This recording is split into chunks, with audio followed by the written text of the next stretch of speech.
Hello and welcome to the Blu-Review. Today we are talking about The Godfather, the Coppola restoration. It's undeniable the profound and lasting impact that the Godfather films have had on world cinema. It's constantly on the top of major film critics' lists of the best movies of all time, and it has consistently reigned supreme on the user-rated 250 best films on the website IMDb.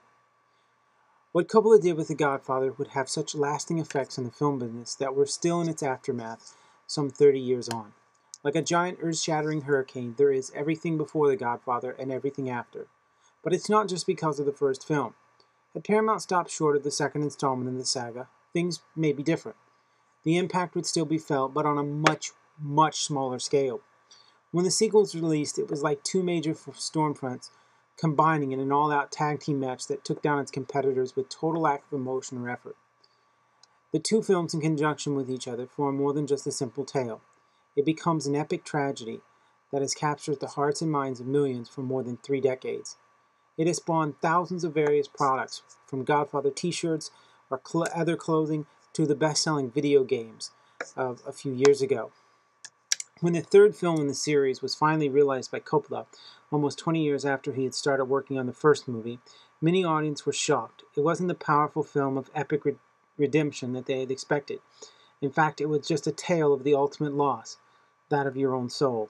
A story about a man in a desperate search for redemption, but that it just doesn't exist for him. I look at the films not as 3 separate movies, but as one ambitious legend. One that tells the tragedy that is the life of Michael the Godfather Corleone. If you've never seen The Godfather, you really have no idea what you're missing. Many people assume that The Godfather is a simple gangster tale in the vein of, White Heat or something to that effect. But the reality is there is much, much more going on in this film. It is like a Greek tragedy. It is like the best of Italian operas. It is amazing, and yet it is sad and profound all at the same time. If you've never seen The Godfather, you have no concept of what you're missing. You must go out and see The Godfather. Now, as far as the picture quality is concerned on this movie, I have to say it is fucking amazing. That is a lifelong Godfather fan who had the original VHS tapes, who had the original DVDs. This is the best that The Godfather has probably looked since it hit theaters. Compared to the DVDs of 2000, this not blows him so far out of the water, it's not even fucking hilarious.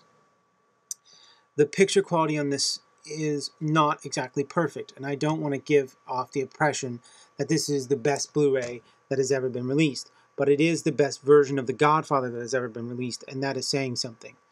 I would say that the outdoor scenes rank anywhere from a 4 to sometimes even a 4.5.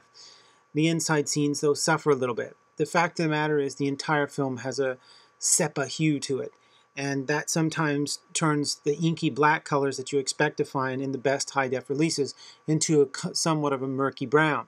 It is not because of the transfer, it is because that's just the way that the fucking film is. That's the way it's always going to be. I don't care what you do to it, unless you simply just go in and do a whole lot of color correction. That would, I think, ruin the vision of what Coppola and cinematographer Gordon Willis, who ultimately won an Academy Award for his work on all 3 Godfather movies. I just don't think that's right. I think you get what you get, and this is the vision of the director.